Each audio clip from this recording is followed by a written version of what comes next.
Stop, regarde ça. Une influenceuse a sali la mémoire de Nadia Sabeh après son décès en affichant une conversation qu'elle a laissée en vue. Eva, beauté tactile.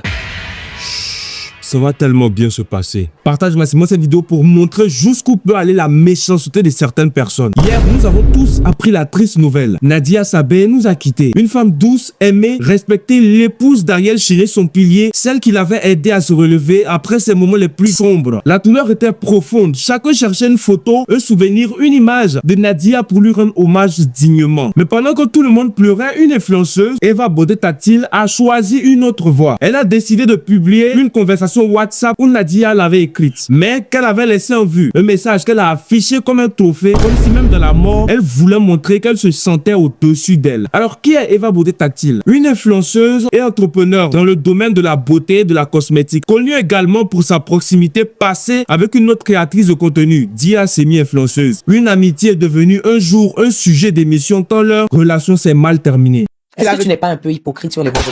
Je te dis ça à cache.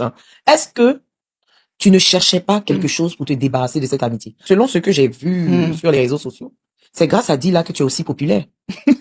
Maman, peut-être. C'est ce que les gens disent. Mais moi, je t'ai déjà connu. Moi, je t'ai connu sur Instagram.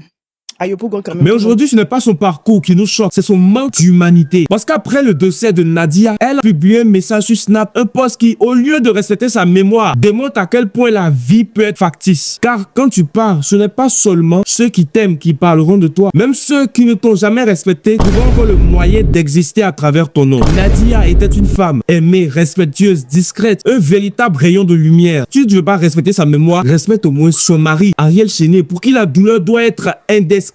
Un homme qui avait retrouvé l'envie de vivre, de créer, de remonter sur scène grâce à elle. Et aujourd'hui, il doit affronter l'insupportable, continuer sans le sourire qu'il avait sauvé. On dit souvent que les influenceurs influencent, mais de plus en plus, on se rend compte que ce mot est parfois utilisé pour qualifier des personnes qui n'ont ni sagesse, ni tact, ni profondeur, juste une soif de buzz. Que cela nous rappelle une chose, soyons bons, soyons humains. La vie peut s'arrêter à tout moment et la dignité, elle, ne revient jamais. Que l'âme de Nadia Sabeh repose en paix et que Dieu donne la force à Ariel Chéné et toute sa famille de traverser cette épreuve.